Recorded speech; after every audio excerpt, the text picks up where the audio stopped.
Bismillahirrahmanirrahim. Assalamualaikum warahmatullahi wabarakatuh. Alhamdulillahirabbil alamin. Assalatu wassalamu ala asyrafil anbiya'i wal mursalin wa ala alihi wa ashabihi wa man tabi'ahum bi ihsanin ila yaumiddin. Allahumma salli wa sallim wa barik ala nabiyyina Muhammadin wa ala alihi wa ashabihi ajma'in. Amma ba'd. Yang pertama, saya ucapkan Alhamdulillahirabbil alamin. Pada kesempatan kali ini saya atas nama Suaib dengan NIM 301 00119083 dari jurusan Akidah dan Filsafat Islam kelas 3. Pada kesempatan kali ini saya akan menjelaskan tentang beberapa materi tentang studi agama-agama. Jadi yang pertama yaitu agama dalam kehidupan manusia. Jadi yang perlu kita ketahui pertama, apa itu agama? Agama secara bahasa artinya adalah aturan. Jadi agama yaitu prinsip kepercayaan kepada Tuhan dengan aturan-aturan syariat tertentu. Jadi di dalam penjabarannya merupakan suatu sistem yang mengatur tata keimanan kepada Sang Pencipta, serta tata kaidah yang berhubungan dengan antar manusia, dengan manusia lainnya, atau hubungan manusia dengan lingkungannya. Kemudian yang kedua yaitu klasifikasi agama.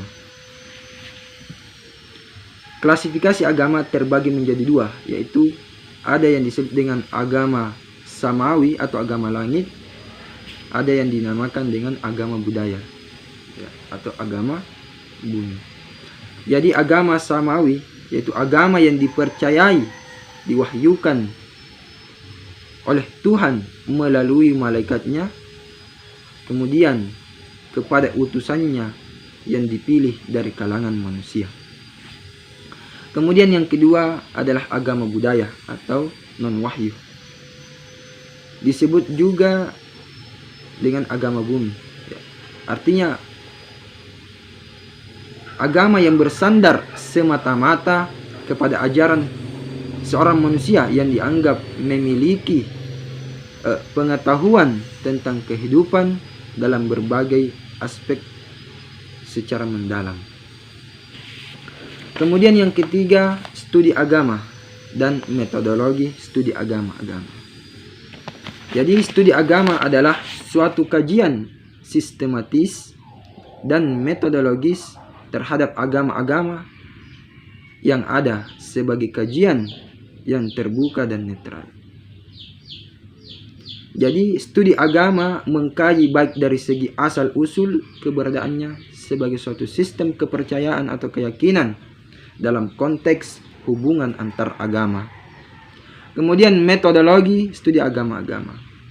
Jadi metodologi adalah suatu studi tentang metode yang digunakan dalam suatu bidang ilmu untuk memperoleh pengetahuan mengenai pokok persoalan dalam ilmu itu.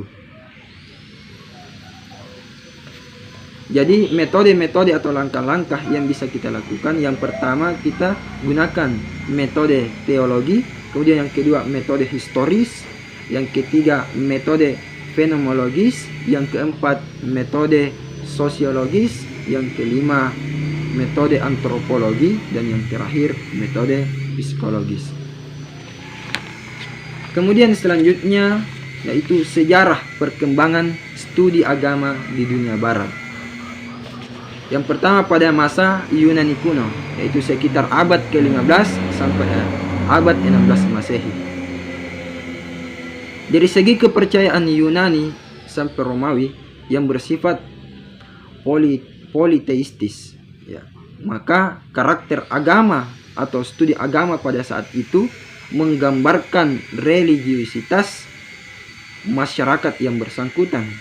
Artinya studi agama yang dilakukan dengan menelaah atau menggambarkan sisi keagamaan dari masyarakat yang bersangkutan. Kemudian pada abad pertengahan, yaitu pada abad ke-17 dan atau sampai abad 18 Masehi. Jadi pada abad ini muncul gerakan konter reformasi, yaitu kelompok di masyarakat Yesus dan di mana melakukan perluasan ke Amerika Utara, Asia Timur, India dan Cina. Kemudian zaman modern, yaitu berlangsung pada abad ke-19 Masehi. Jadi menjelang abad ke-19 Masehi, yaitu di mana saat-saat kemunculan ilmu perbandingan agama mengalami perubahan yang disebabkan oleh adanya semangat serta kemajuan ilmu pengetahuan, di mana pada masa inilah kecenderungan untuk mengkaji agama secara kritis dan ilmiah berkembang dengan pesat, di mana agama dijadikan sebagai pokok pembicaraan baik dari segi praktis maupun teoritis. Kemudian yang kelima, yaitu sejarah pertumbuhan dan perkembangan studi agama di Indonesia. Sejak zaman animisme dan dinamisme, yaitu masuknya ajaran Hindu, Buddha dan Islam melalui pedagang Arab dan masa kolonialisme Belanda, dan berpengaruh pada penyebaran agama Nasrani di Indonesia. Dari sekian banyak pengaruh itu muncullah salah satu disiplin ilmu studi agama di Indonesia. Jadi studi agama di Indonesia sendiri secara resmi diakademikan pertama kali pada tahun 1960-an, tepatnya pada tahun 1961 Masehi di AIN Yogyakarta, bernama pada saat itu bernama ilmu perbandingan agama. Namun materi ini diberikan kepada Fakultas Usuluddin tingkat sarjana muda. Kemudian selanjutnya yaitu agama Kristen. Jadi agama Kristen termasuk salah satu dari agama Abrahamik yang berdasarkan hidup ajaran kematian dengan penyaliban, kebangkitan dan kenaikan dari Yesus dari Nazaret ke surga. Jadi pemeluk agama Kristen meyakini bahwasanya Yesus itu adalah Tuhan dan ia merupakan juru selamat. Ia meyakini bahwasanya Yesus disalib atau di tiang salib itu untuk menebus dosa-dosa daripada manusia. Itu dari sisi keyakinan dari umat Kristiani. Kemudian yang ketujuh yaitu agama Hindu. Jadi agama Hindu disebut sebagai agama tertua di dunia yang masih bertahan hingga kini.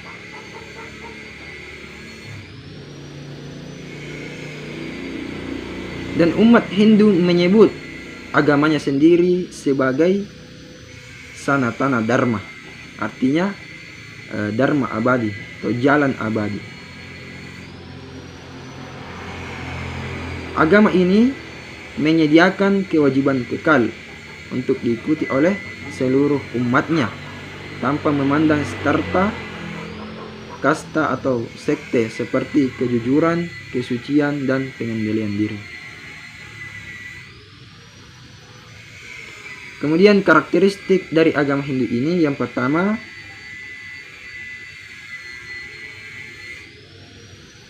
keberadaan agama Hindu sebagai agama tersendiri yang berbeda dengan agama Buddha dan Jainisme, yang diperkuat oleh penegasan para penganutnya bahwa agama mereka memang demikian berbeda. Kemudian agama ini bersifat lebih teistik. Kemudian yang ketiga, agama Hindu ya di dalam karakteristiknya seorang umat boleh berkontemplasi tentang misteri Brahman dalam konteks tertentu. Kemudian yang ketujuh atau selanjutnya yaitu agama Katolik.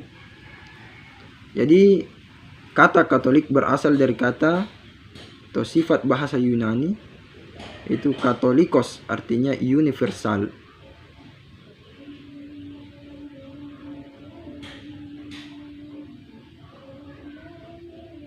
Jadi dalam konteks eklesiologi firman Kristen, kata Katolik dalam agama Katolik memiliki sejarah yang kaya sekaligus beberapa makna.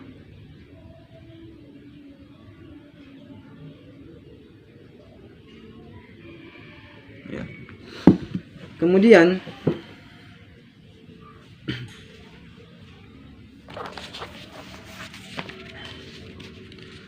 selanjutnya adalah agama Buddha.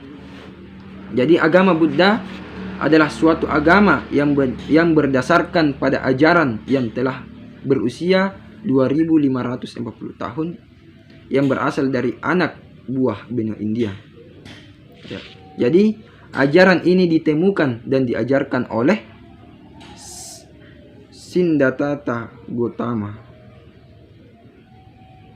Ya, setelah beliau mencapai pencerahan sempurna atau penyandaran penuh.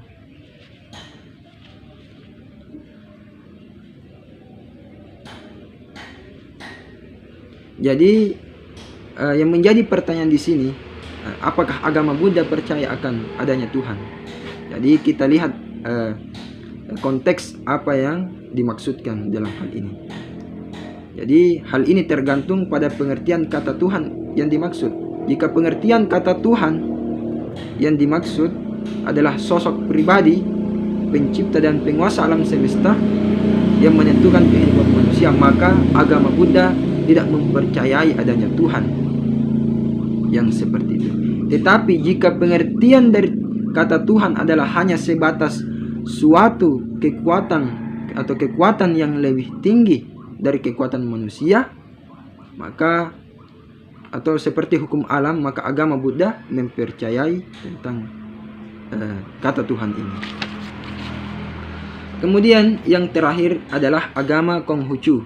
Jadi agama Konghucu adalah istilah yang muncul sebagai akibat dari keadaan politik di Indonesia.